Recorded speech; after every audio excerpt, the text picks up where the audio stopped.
Madame, Monsieur, bonsoir et bienvenue dans le 20h de TFM. Dans l'actualité de ce lundi, 5 morts dans le chavirement d'une pirogue à Matam, drame survenu à Nabadi Siwol et Tchoubalel. Les détails dès le début de cette édition. La crue du fleuve Sénégal serait la source de cet accident. La forte pluviométrie a provoqué la montée des eaux du fleuve. Nous ferons le point dans cette édition. Le chanteur Sidi Diop est rentré chez lui, relaxé, mais il devra payer une amende de 150 000 francs. On vous explique tout. Mort de l'artiste Aziz Dabala, 6 personnes arrêtées au total par la division des investigations criminelles.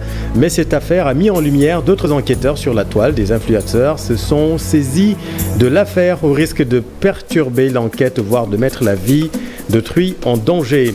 Bilan sécuritaire du Grand Magal de Touba, plus de 400 interpellations pour diverses infractions enregistrées, de la drogue également saisie par la police. Voilà pour les titres et tout de suite de développement.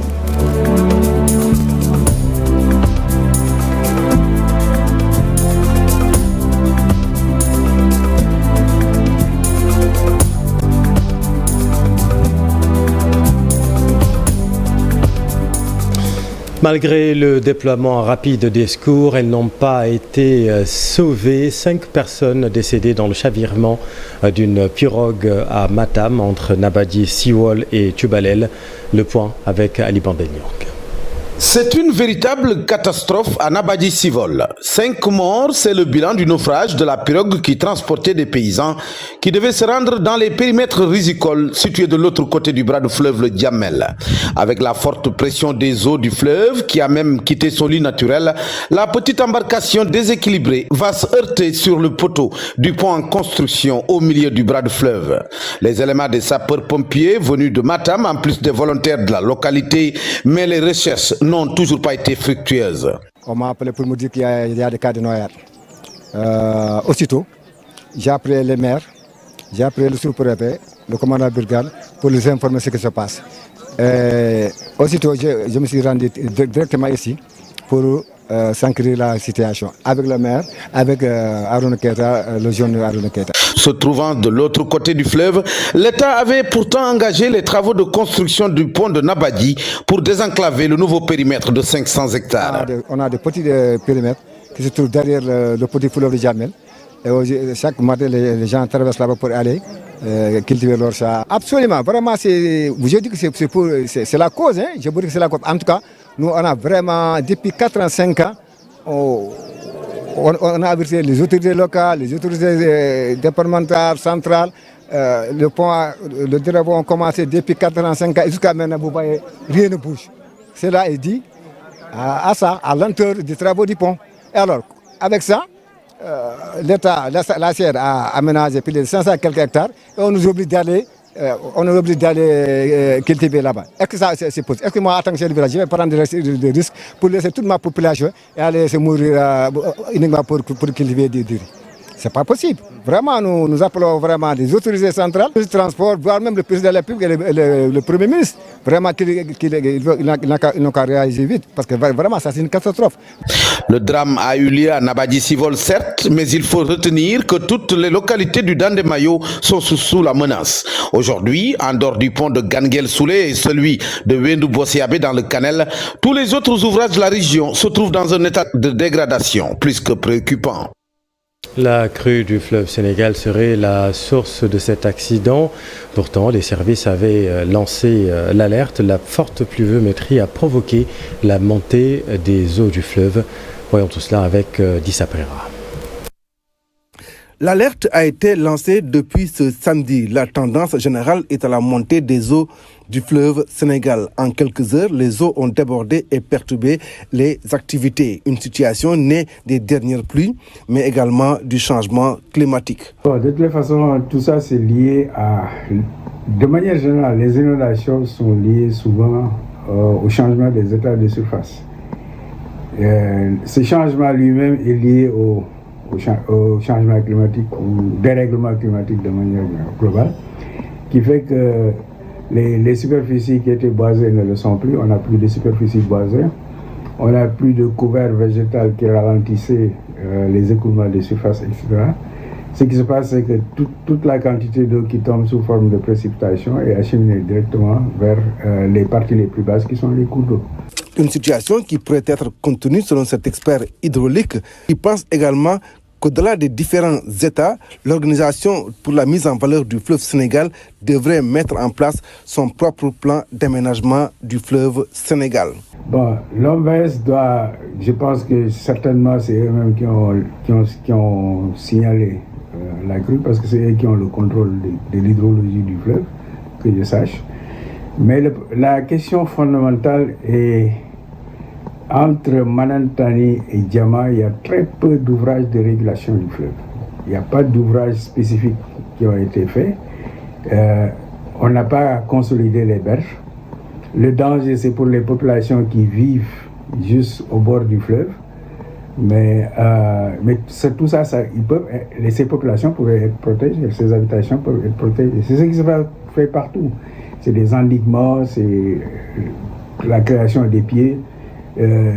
Pas mal d'ouvrages hydrauliques qui peuvent être construits. Mais moi, je crois que le gros problème du Sénégal, et je crois que le Sénégal doit insister, c'est la stabilisation ou la consolidation des berges du fleuve Sénégal. Même si le niveau de plan des eaux a commencé à baisser dans certaines localités telles que Kidira, du côté de Bakel et Matam, l'inquiétude est encore persistante où la tendance est encore à la hausse.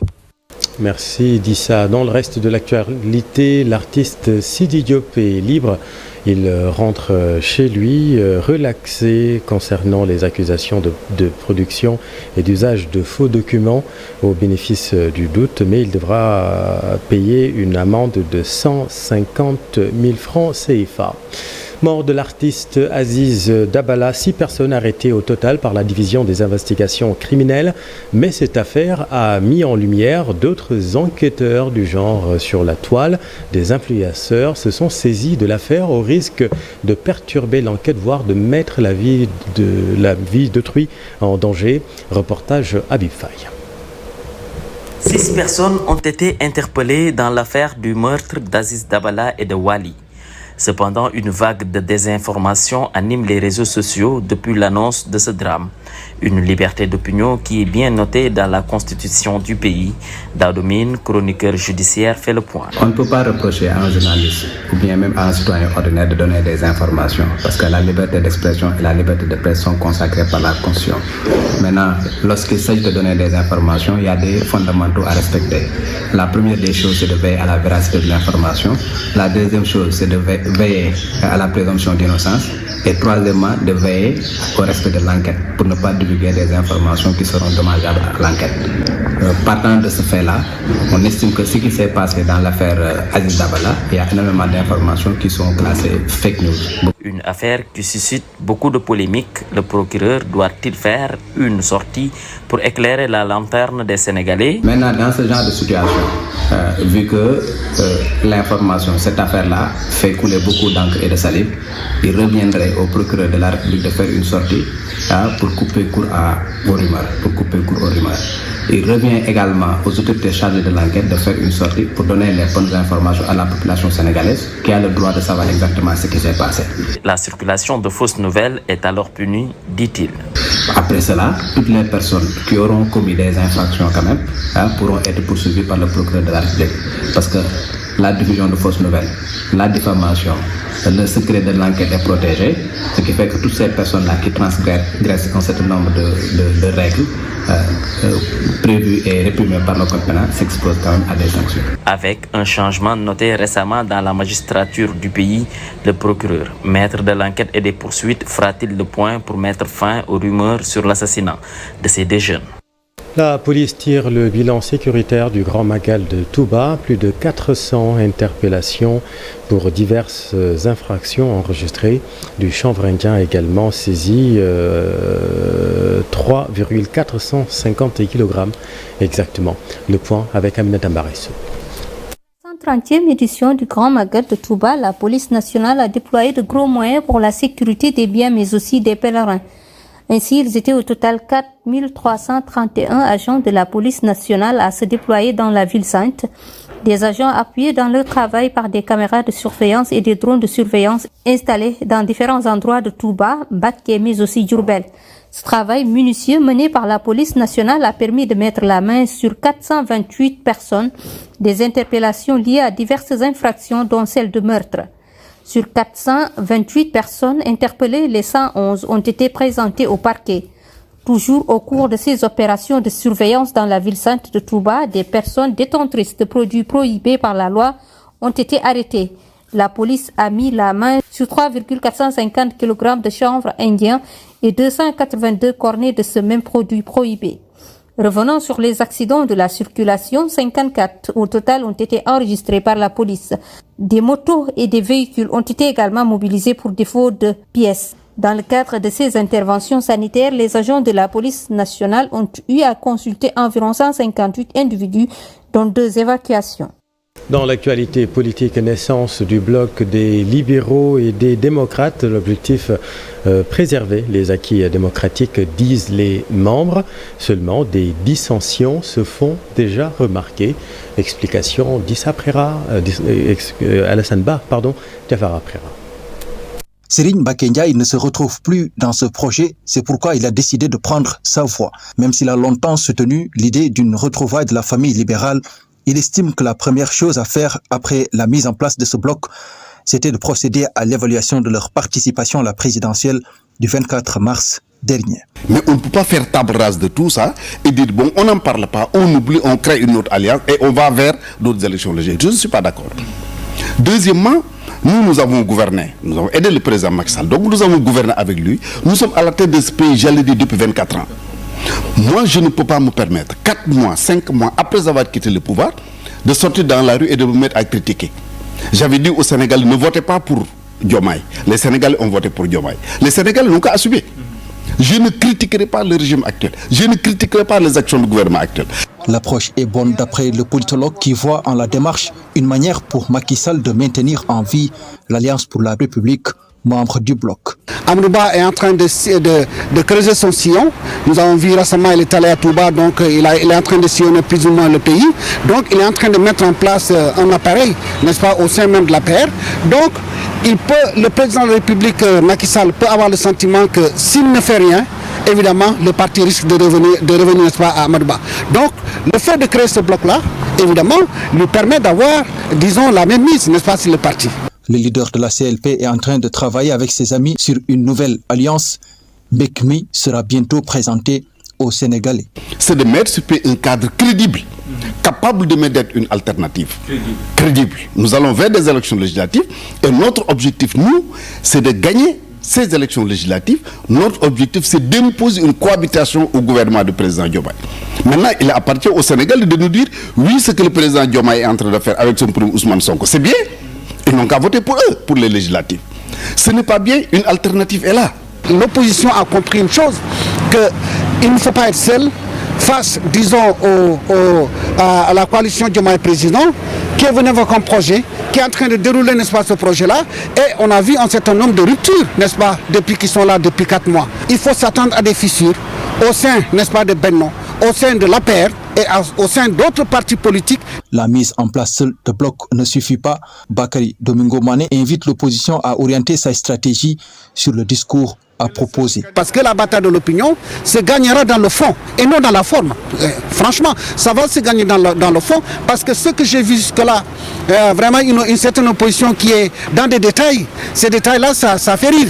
Plus de 40 formations politiques ont mis en place le bloc des libéraux et des démocrates, Taku, une initiative qui vise à perpétuer et amplifier le legs de plusieurs décennies de combat des libéraux et de leurs alliés. Les discussions se poursuivent, dit Modou Diagne Fada, membre du bloc. Selon Modou Diagne Fada, la mise en place de ce bloc, le bloc n'est pas une entité électorale et donc ne remplace pas Benno Bokk Yakaar. Le voici avec Alassane Ba. Décembre 2023, bien avant l'élection présidentielle, certains d'entre nous ont échangé, ont discuté, ont contacté au téléphone d'autres responsables et nous avions mis en place le cadre bien avant l'élection présidentielle. Benno Bokk Yakaar est une structure qui continue d'exister et qui rassemble l'ensemble des partis qui soutenaient le président Macky Sall.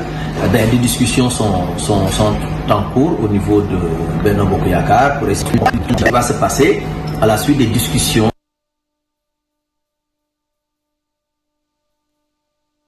Autre chose, consommation, le poisson se fait rare au pays du Thiéboudiène à Saint-Louis du Sénégal.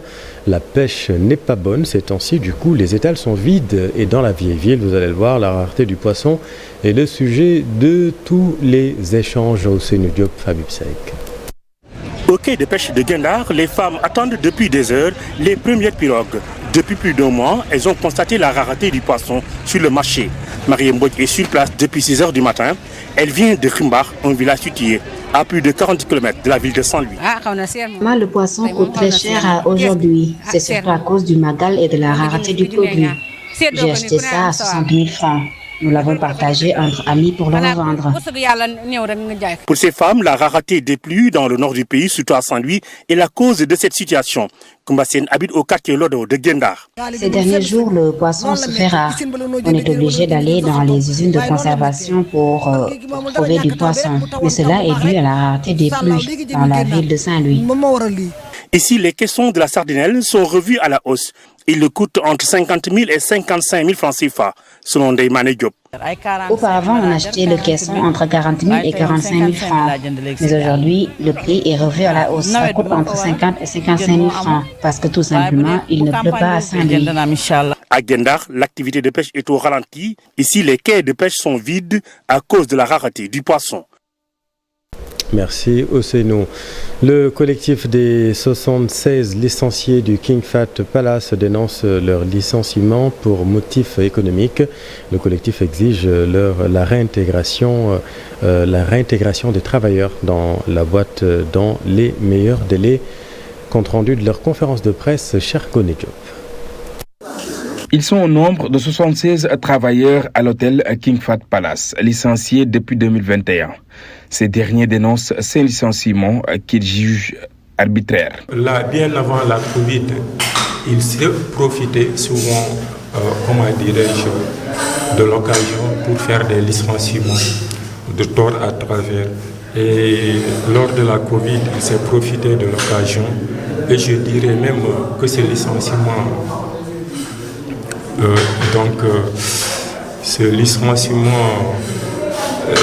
je dirais c'est des raisons plutôt, c'est des prétextes. C'est des prétextes. Il s'est basé sur ce prétexte et souvent disant la Covid est là. Donc l'hôtel ne fonctionne plus. Donc l'hôtel est confronté à un problème financier. Donc on va essayer de vous amener au semence technique. Une situation qui inquiète le parlementaire Guy Marius Sagna n'exclut pas de déposer une demande de constitution d'une commission d'enquête parlementaire sur cette affaire. M. Racine Sy, parce qu'il soutenait l'action du président Macky Sall, appartenant à l'APR et à la coalition Benno Bokk Yakaar, a offert des gratuités à hauteur de plus d'1 milliard de francs CFA. Ces nuitées gratuites ont été offertes à des membres du gouvernement de Macky Sall, ont été offertes à des DG de Macky Sall, ont été offertes à des députés de Macky Sall, ont été offertes à des présidents de groupes parlementaires. Et donc je ne suis plus étonné, ne soyez plus étonnés, que parmi la vingtaine de propositions de résolution de mise sur pied de commissions d'enquête parlementaire, que l'Assemblée nationale ait mis son coude sur ma proposition d'ouverture d'une commission d'enquête parlementaire. Ces travailleurs, dont le désarroi, interpellent les autorités pour des solutions. On compte sur le président de la République et le Premier ministre et le ministre de notre tutelle, le ministre du Tourisme, le ministre de l'Emploi et du Travail aussi. Et vraiment, nous leur sollicitons pour qu'ils viennent en aide. Des pères et mères de famille en chômage depuis 4 ans, tous vivent d'énormes difficultés et espèrent que des solutions seront trouvées à leurs problèmes. Promouvoir l'intelligence artificielle dans le domaine de la santé, c'est un objectif de la faculté de médecine et de pharmacie de l'UCAD. Écoutons là-dessus le docteur Pathé Diouf avec Moudoutou. On est en train de semer quelque chose en eux qui, d'ici quelques années, donc ils seront les professeurs de l'université, ils seront le corps médical qui se chargera en tout cas d'exercer dans les différents hôpitaux. Donc c'est vrai que l'aspect technique est important, de pouvoir poser des diagnostics, mais aussi l'art oratoire, de pouvoir communiquer avec les patients, c'est quelque chose aussi qui est très important. C'est pourquoi en dehors des études techniques, que quand même la faculté se charge très bien de le faire. Nous, on essaie d'apporter notre coup de pouce sur le volet communicationnel pour quand même pousser les étudiants à aller de l'avant. Parce que c'est un projet quand même qui ne se limite pas uniquement au niveau de la faculté de médecine de Dakar. Déjà, on est en train de mûrir l'idée avec le jury, à savoir les professeurs qui sont là, le professeur Massamba, le professeur Diédiou, voilà, de faire ça en tout cas pour que ça soit quelque chose d'ampleur nationale, d'impliquer les autres universités au niveau national pour que quand même la compétition soit interuniversitaire. En sport, l'ASC Jaraaf va rencontrer le Racing Club d'Abidjan au second tour des préliminaires de la Coupe de la Confédération africaine de football, la manche allée à Abidjan entre le 15 et le 17 septembre prochain, et puis le retour à Dakar entre le 20 et le 22 septembre. Des oppositions âprement disputées en perspective selon l'entraîneur de l'ASC Jaraaf, Malik Daf. Le voici. Actuellement, c'est un football qui se développe, c'est normal. Après la victoire de la CAN, il y a une mobilisation, les gens sont en confiance, c'est le football qui marche. Mais le Sénégal reste le Sénégal, nous sommes un pays de football, donc comme on dit, l'humilité, travail, apporter les correctifs. On ne décrète jamais une victoire. En tout cas, les adversaires, c'est des niveaux pareils, il n'y a pas de différence. Ce qui est important, retourner au boulot, après cette victoire, dès demain, recommencer le travail, préparer le match, comme contre Estella ou Racing d'Abidjan, je ne connais même pas. Voilà, c'est ça. On va préparer le match avec beaucoup d'humilité. Comme lui, il a dit, ce n'est jamais facile contre les Ivoiriens. Je pense que depuis très longtemps, cette rivalité-là. Donc ça, nous le savons déjà, en sachant que ça va être un match très difficile. Mais Inch'Allah, on sera prêt, Inch'Allah. Basket, l'équipe nationale féminine sur la bonne voie, finaliste malheureuse du tournoi pré-qualification au Mondial 2026 en perspective de l'Afro-Basket 2025. C'est du moins l'avis de son sélectionneur Otis Euglé avec Cher Saleh Boudjara. Il faut commencer petit pour pouvoir grandir et que c'est ça qu'on a fait ici. Donc on a joué des matchs très très haute qualité qui nous ont permis de nous améliorer et de voir là où on est et là où on peut aller. Donc maintenant les filles au moins pour le futur savent ce qu'ils veulent dire quand ils leur parlent dans le locker room, parce que maintenant tout le monde se connaît et tout le monde connaît les expectations que l'équipe a pour le futur. Je pense que cette équipe a gagné, mais on a besoin de quelque chose à ajouter dans le groupe. On a besoin des joueurs qui peuvent marquer les tirs à 3 points, les tirs primés.